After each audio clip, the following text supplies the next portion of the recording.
Alors on se retrouve pour une nouvelle vidéo et j'aimerais dire bienvenue à ces personnes-là qui sont nouvelles et qui n'ont pas encore vu en temps réel.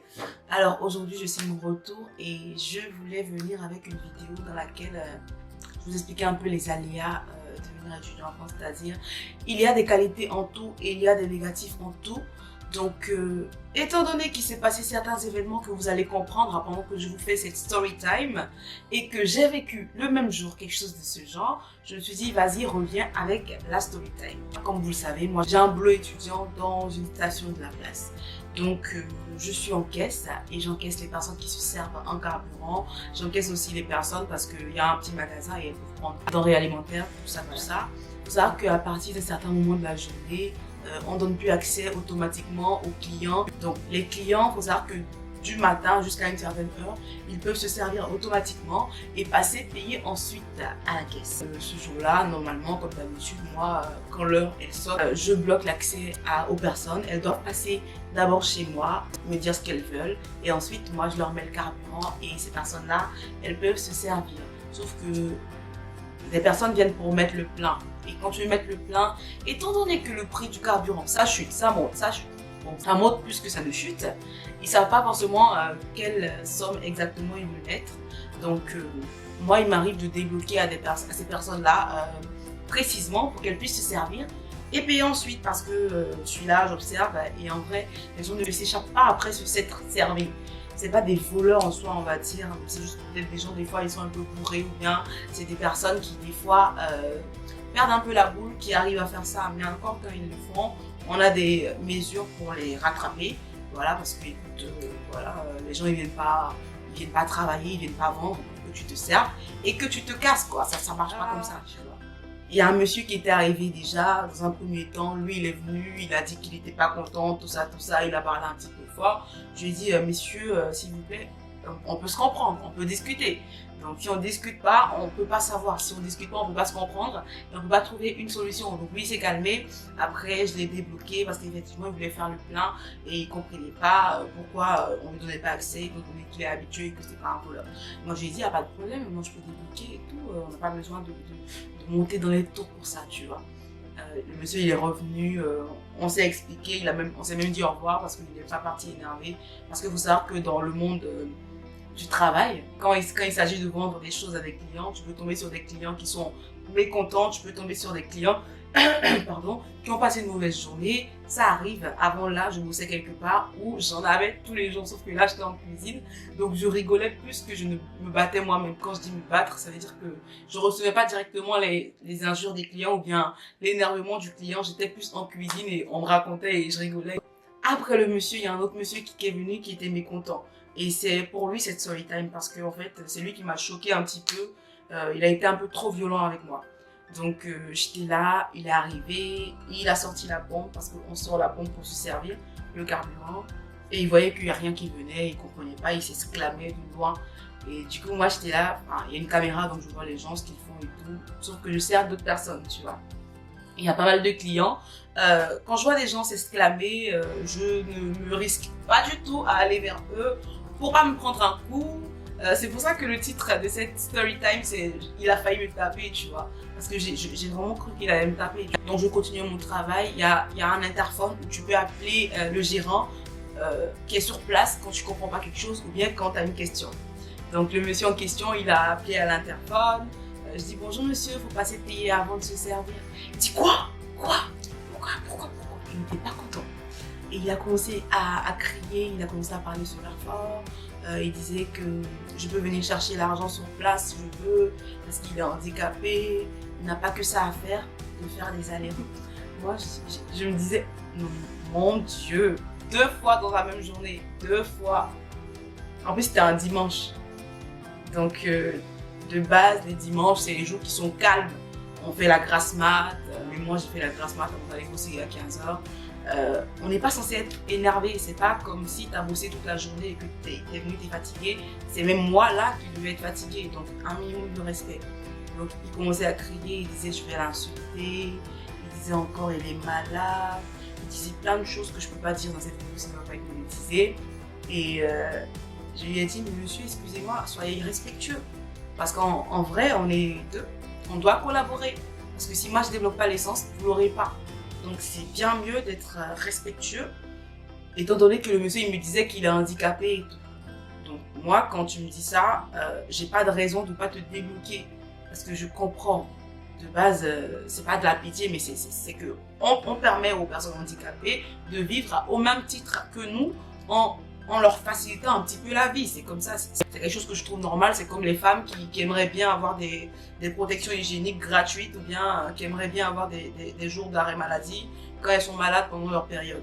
Je trouve que c'est légitime. Donc j'avais pas de problème avec ça.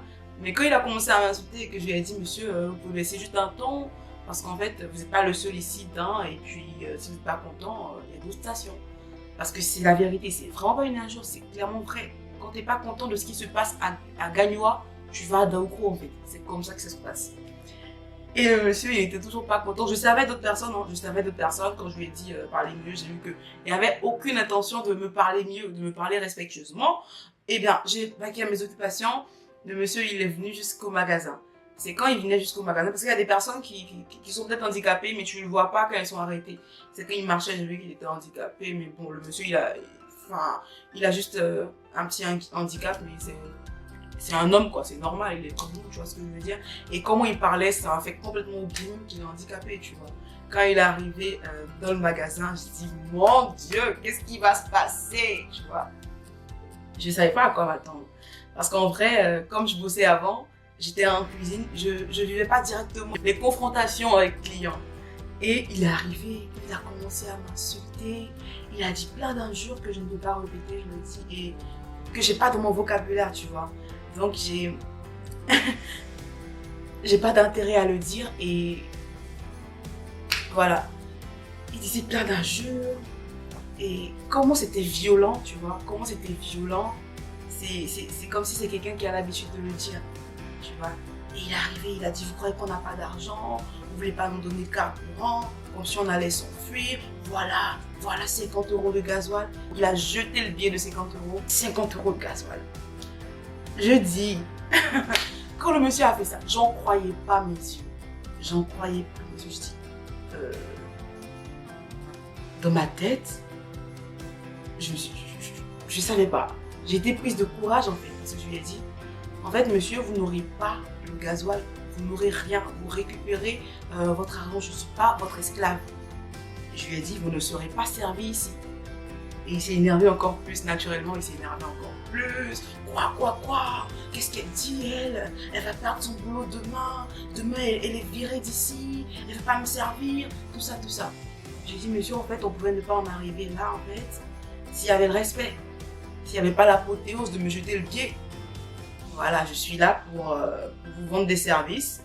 Encore, pour vous vendre des services. Parce qu'une chose est de servir quelqu'un, une autre chose est de vendre des services. Il ne faut pas faire l'amalgame.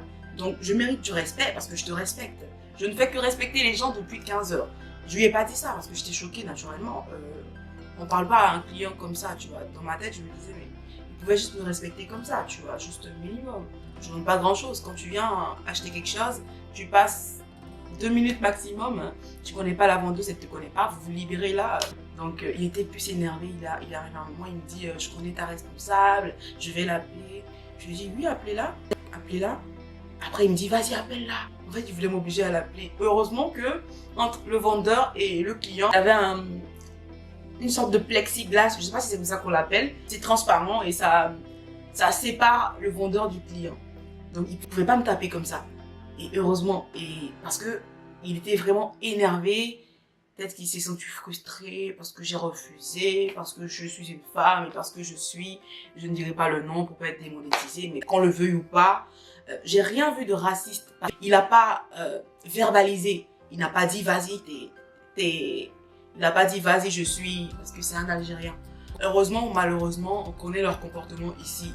Je vous laisse l'occasion, ou bien peut-être que vous vivez déjà ici, vous avez peut-être eu l'occasion. On sait différencier les Algériens des Marocains ou bien tout ça.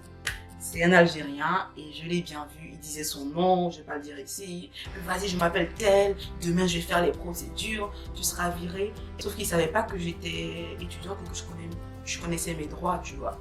moi je suis ici depuis un certain temps, donc je sais ce qu'il faut faire, ce qu'il ne faut pas faire, je sais que le respect, ça se demande, même sans le demander, les gens qui sont éduqués, ils sont censés respecter les gens. Donc sur le coup qu'il parlait, moi j'ai appelé ma responsable, je lui ai dit que le monsieur il a fait ci, il a fait ça, j'ai dit que je ne le sers pas parce qu'il m'a jeté l'argent. Il continuait à crier, ma responsable elle entendait au bout du fil, il criait et il disait passe-la moi. Je lui ai dit ma responsable c'est pas votre pote et tout, elle vous entend, vous pouvez continuer à parler. Et après elle a dit vas-y passe-nous. Parce qu'elle m'avait dit au téléphone d'appeler la police. Donc je lui ai passé, apparemment le monsieur criait tellement qu'elle-même elle a raccroché. Ça lui montait à la tête également.